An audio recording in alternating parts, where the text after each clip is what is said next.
அனைவருக்கும் என் சிறந்தாழ்ந்த பணிவான வணக்கத்தை தெரிவித்துக் கொள்கிறேன். வரலாற்றை படிக்கும் பெண்ணாய் இல்லாமல் வரலாற்றை படிக்கும் பெண்ணாய் வாழ்ந்த ஒருவரை பற்றிதான் இந்நாளில் மரம் பழகி தற்காத்திடு என்ற தலைப்பில் பேச வந்துள்ளேன்.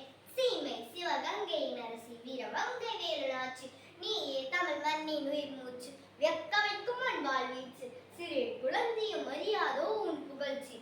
ஆயுதங்கள் பிளப்பயின்றி உன் வீரத்தை பறைசாற்றினாய், படைகளை திரட்டி வெள்ளையனை வெற்றி கொண்டாய். சிவகங்கை சீமையில் மீண்டும் அனுமன் கொடியை பறக்க விட்டாய். இந்தியாவின் முதல் பெண் போராட்ட வீராங்கனையே, பெண் சக்தியை மண்ணுக்குணர்த்திய வீரமங்கையே, பெருமையுடன் மார்த்தட்டி சொல்லுவோம் வீர பெண்ணினத்தின் அடையாளம் நீ என்று. சரண்யா நீயே வேலுநாச்சியாரை என்று திகைக்கும் அளவிற்கு நாச்சியார் வீரசு மெய் சிலிர்க்க வைக்கிறது. ராமநாதபுரத்தில் 1730 ஜனவரி மாதம் 3ஆம் தேதி வேலுநாச்சியார் பிறந்தார். தந்தையின் பெயர் செல்லமுத்து தேவா, தாயாரின் பெயர் சத்தந்தி முத்தாத்தான் ஆவார். இவர் சிறு வயதிலே கல்வியிலும் கலையிலும் மிக சிறந்து விளங்கினார்.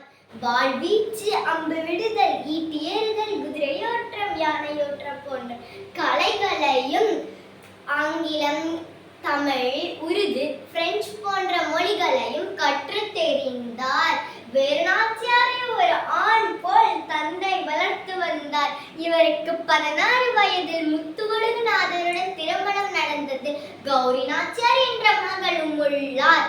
ஆற்காடு நவாபிற்கு கப்பம் கட்டாததால் நடந்த போரில் அவரது கணவரையும் மகளையும் மற்றும் நாட்டு மக்களையும் அவர் நவாப் மற்றும் வெள்ளையர்கள் கொன்றனர். இதனால் கொதித்தெழுந்த வேலுநாச்சியார் தனது அரசை மீட்க சூழலைத்தார். புலி பதுங்குவது பாய்வதற்கென வெள்ளையர்களை ஒடுக்க பல ஆண்டுகளாக தக்க சமயத்திற்காக காத்திருந்தார். இத்தருணத்தில் மருது சகோதரர்கள் மற்றும் மைதரளி வேலுநாச்சியாருக்கு உறுதுணையாக இருந்தனர். வேலுநாச்சியாரின் துணிவையும் மற்றும் அவர் உருது பேசியதை கண்டு வியந்த ஐதரளி 5000 குதிரைப்படை வீரர்களை அனுப்பி உதவினார். மரமானமான தேற்றம் 4 ஏமம் படைக்க என்ற குரலுக்கு இணங்க தன் படைகளை வழி நடத்தி சிவகங்கைக்கு சென்றனர்.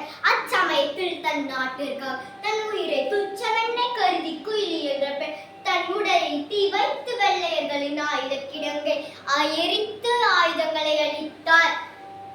ஆண்டது யாரோ மாண்டது யாரோ, நானும் வீழ்வேன் என்று நினைத்தாயோ என்ற பாட்டிற்கு இணங்க வெள்ளையர்களை விரட்டி இறுதியாக சிவகங்கையை அரசாட்சி புரிந்தார். தான் இறந்தாலும் தன் புகழ் பறையாது என்பது போல் சிவகங்கை மாவட்ட சூரக்குளத்தில் வீரமங்கை வேலுநாச்சியார் நினைவு மண்டபம் கட்டப்பட்டது. அதில் இவர் பயன்படுத்திய ஈட்டி, வாள் முதலான பொருட்களை இன்றளவும் அந்த அருங்காட்சியகத்தில் பாதுகாக்கப்படுகிறது.